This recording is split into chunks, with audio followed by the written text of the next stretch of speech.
December 2025 మిథున రాశి మాస ఫలాలు ఏ విధంగా ఉండబోతున్నాయో చూద్దామండి. ముఖ్యంగా ఈ మాసంలో గ్రహాల యొక్క మార్పులలో చాలా మార్పులు ఉండబోతున్నాయండి. ముఖ్యంగా ఈ యొక్క కర్కాటకానికి వెళ్ళినటువంటి గురుగ్రహము డిసెంబర్ 5వ తారీఖు నుండి మీ యొక్క జన్మరాశిలో తిరిగి వక్రగతిలో ఉండబోతున్నారు. మీ యొక్క రాశాధిపతి బుధ గ్రహము 6వ స్థానంలో కుజునిండా ఉండబోతున్నారు. కాబట్టి మంచి ఆరోగ్య దృష్టితోటి, ఆరోగ్యం మీద ఫోకస్ తోటి జిమ్కి వెళ్ళటం కానీ, లేకుంటే వ్యాయామం చేయాలన్నటువంటి ఆసక్తి బాగా ఉంటుంది, ఉత్సాహం వస్తుంది అని చెప్పవచ్చు. సో ఏదేమైనా కూడాను మంచి ఆత్మవిశ్వాసంతో కనుక ఉండగలిగితే కనుక డెఫినెట్గా మీరు ముందుకు వెళ్ళగలుగుతారు.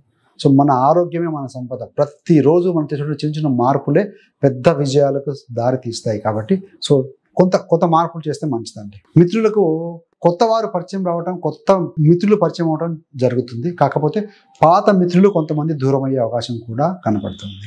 భార్యతోటి, జీవిత భాగస్వామితో, లేకుంటే భర్తతోటి చిన్న చిన్న అపార్థాలకు దారితీసే అవకాశం ఉందండి. 6వ స్థానంలో గ్రహాలు ఎక్కువగా ఉన్నాయి. కాబట్టి ఏంటంటే ఏది ఏమైనా కూడాను జీవిత భాగస్వామి అంటారు. కాబట్టి ప్రతి వారికి సమస్యలు ఉంటాయండి. కూర్చొని చర్చించుకొని ఆలోచిస్తే కనుక తప్పనిసరిగా ఎలాంటివి సమస్య పోతాయి. టీకపుల తుఫాన్ లాగా వచ్చేట్టుగా భావించాలి. ఎప్పుడైతే సెకండ్ హాఫ్ తర్వాత నుండి 7వ స్థానంలోకి గ్రహాలు వస్తాయో సో మళ్ళీ మీకు నియంత్రణలోకి వస్తాయని చెప్పవచ్చు. ఎక్కువగా మాట్లాడి కోపానికి గురి కాకపోవడం మంచిది.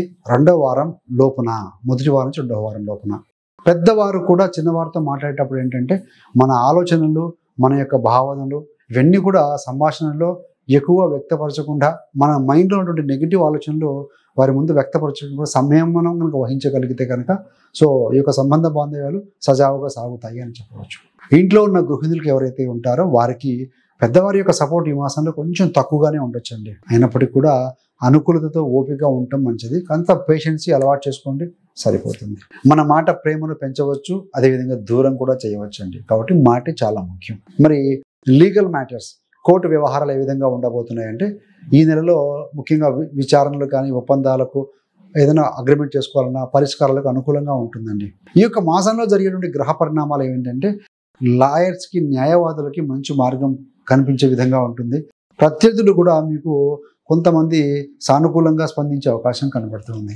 ఎప్పుడు కూడా వివాదంలో విజయము ఉందా సంభాషణలోనే ఉంటుంది. కాబట్టి మనం చేసేటువంటి కమ్యూనికేషన్ ఎఫెక్టివ్గా ఉంటుంది.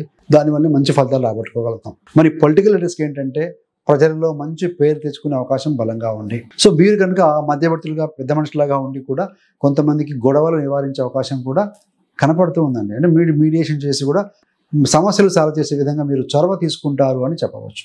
మరి ప్రభుత్వ ఉద్యోగులకి, గవర్నమెంట్ జాబ్లో ఉన్న వారికి ఏంటంటే మీ యొక్క పనికి గుర్తింపు లభిస్తుంది. ఈ యొక్క మిథున రాశి ప్రైవేట్ ఉద్యోగులు ఏంటంటే మీకు వచ్చేటువంటి చిన్న చిన్న సమస్యలు ఏవైతే ఉంటాయో